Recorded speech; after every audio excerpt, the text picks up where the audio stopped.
So I wanted to hop on here today and give a little sewing machine tour. That might sound kind of silly, and I think it is, but basically when I worked in alterations, I noticed that a lot of professionals set their sewing machines up in a certain way that really just makes it way faster to do your work. And I never saw this in school or anything. And even in some professional settings where I was doing a lot of sewing, they didn't do this, but it seemed like most of the alterations places that I worked at had this kind of setup. So I want to show you what that looks like on my sewing machine. So this is my sewing machine. It's an industrial Juki. It's a Juki DDL 8700. So this is pretty much for a industrial sewing machine setup, but it's not just for Jukis or this one in particular, but I have seen it on a lot of industrial sewing machines. They all kind of have the same setup. So if you have a domestic machine, I'm not totally sure how you would incorporate this, but I'm sure there are definitely some elements and ways that you could make your domestic sewing machine more practical, inspired by what I've done here. Okay, so first off is the use of well-placed magnets. So these magnets are just little magnets I bought, I think from Amazon. The sewing machine is metal, so it just sticks right to it, and it's really useful for just placing any kind of items that you want to keep nearby. I've seen a lot of people place pins here. I ran out of magnets, so I definitely sometimes use this one. I double up, but I really should just get its own magnet for the pins. But I always like to keep the scissors right here because as I'm sewing, I'm doing whatever, and then it's really handy to just grab them and snip and put them back.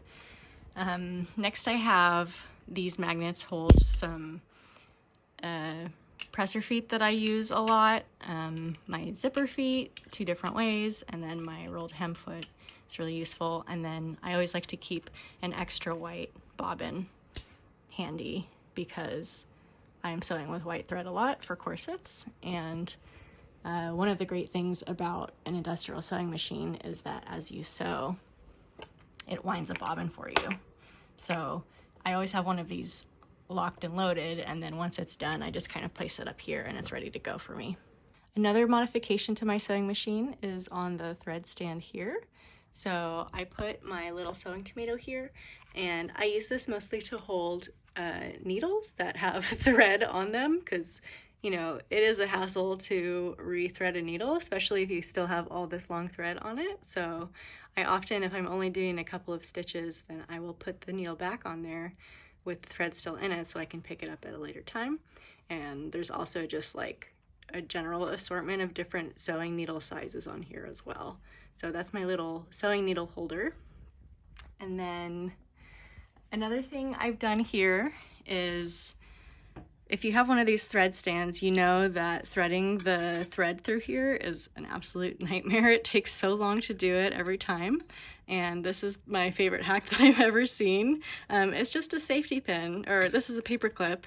So, you know, you just, instead of having to thread it through there, it just goes on the paper clip and it still maintains the right tension and everything. And it's just way easier to change it. Another thing here is this is just, you know, a little hole on top. I don't know why it's there, but it's a great place to put your screwdriver. And if you have an industrial sewing machine, then you need the screwdriver a lot to replace the presser foot right here. So that is very handy to just reach up and grab it instead of being like, where is my screwdriver? Next over here, this isn't really like a tricked out feature of the sewing machine.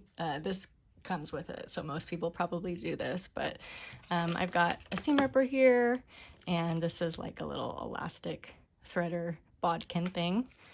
And then I also keep my razor blade here if you saw my other video for when I use those. Some other honorable mentions of this is my little flare that I have here. It says, I love to sew, which is true. And then the last thing I have here is my little mushroom sticker, which doesn't actually help with the sewing at all, but it's good for morale. Another thing worth mentioning about my sewing setup is my thread wall and my pegboard where I keep all of my tools. So this is pretty self-explanatory, but I just love how close these threads are to my sewing machine. and they don't take up any table space, which is at a premium, I think, for any sewer. So these are just your standard spool holders that you get from like Joann's or a craft store, and there's nothing fancy about them. I just drilled them into the wall, and I don't even think they're in a stud or anything because they're so lightweight. I also have my pegboard up here, which has some of the tools that I use the most. This is obviously going to be different for me because I'm doing corset making a lot more and some things with elastic and all of that, and this setup has definitely changed a lot over the years depending on what I've been working on, but I just love how modular it is, and if you don't have one of these on your wall in your sewing room, then you definitely need one. And then of course over here I have my serger thread.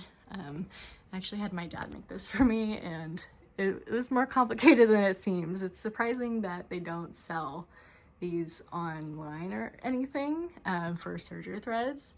Actually, I think I did see a couple on Etsy, but they were really, really expensive. So thanks, Dad, for helping me make this. So I know that was a pretty short tour, but I hope that at least one of these things was kind of interesting to see. And I know that as a sewing enthusiast myself, when I encountered this on other people's sewing machines, I thought that is so brilliant. And maybe you don't have an industrial sewing machine, so it doesn't mean as much to you, but they definitely did not make them to be comfortable and easy to work with. So having these little things here and there that make it a little bit easier just goes like so far. And I would love to know if you have an industrial sewing machine as well, and if you have any little tips here that I haven't covered, because I of course would love to know how to improve my sewing machine even more.